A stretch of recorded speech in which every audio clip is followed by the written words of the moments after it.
안녕하세요. 법무법인 하인의 정홍식 변호사입니다. 오늘은 방화문에 관해서 한번 살펴볼까 합니다. 요즘 일반 하자 소송과 함께 방화문 소송도 많이 들어오고 있습니다.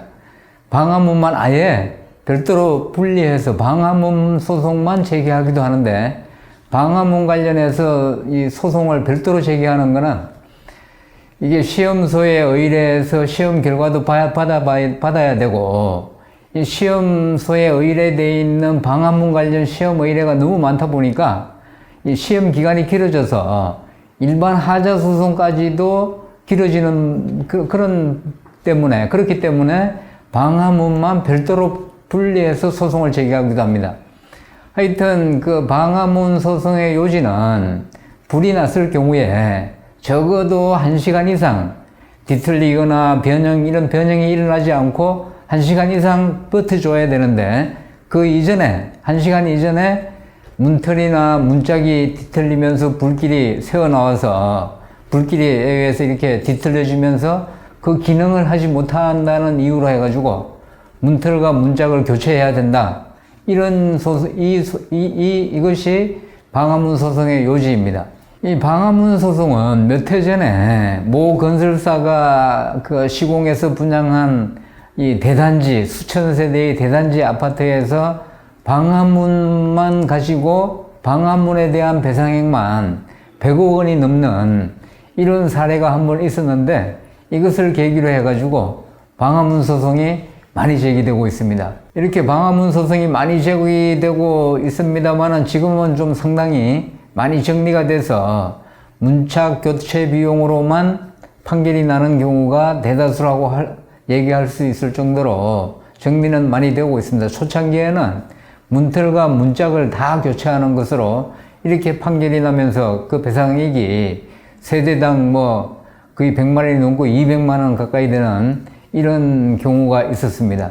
그런데 하여튼 어찌되었든 이 문짝 교체만으로 그 판결을 받기 위해서는 감정 신청 단계부터 잘 대응을 해야 되고, 특히 시험소에서 시험 결과서를 보내왔을 때 불길이 문짝이 뒤틀리면서 불길이 들어왔는지 새어나왔는지, 아니면 문틀에 변형이 생기면서 불길이 새어나왔는지, 이런 것들을 잘 살펴서, 아니면 또 요 문틀과 문짝 사이에 그 틈새로 불길이 새어나오면서 연이어서 문짝이 뒤틀려지고 해서 불길이 확 나왔는지, 이런 부분들을 잘 잘 분석을 해서 이것을 잘 지적한 서면으로 법정에 현출시켜야 되고, 또 법정에서 구두 변론으로 이런 사실들을 잘 변론을 해서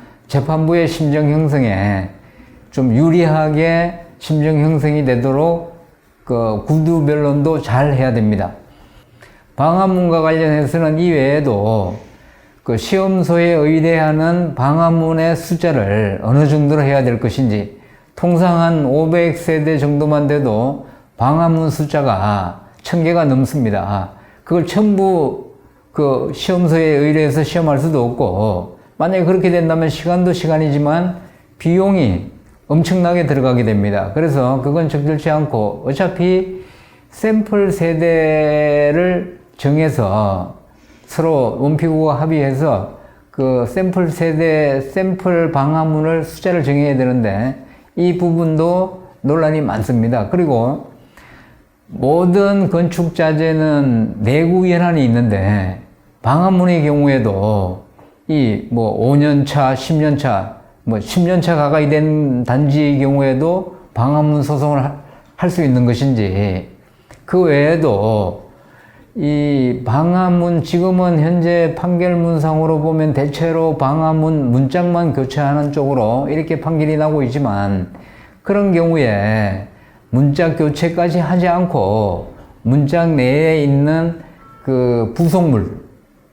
부속물을 좀 새롭게 보강하거나 교체해주는 걸로 해서 이것이 이 방화문의 기능을 다 할 수 있는 그런 거는 뭐 방안이 없는지, 여러 가지 문제가 있습니다만은 이런 부분들에 대해서는 시간을 달리해서 한번 살펴볼 예정입니다.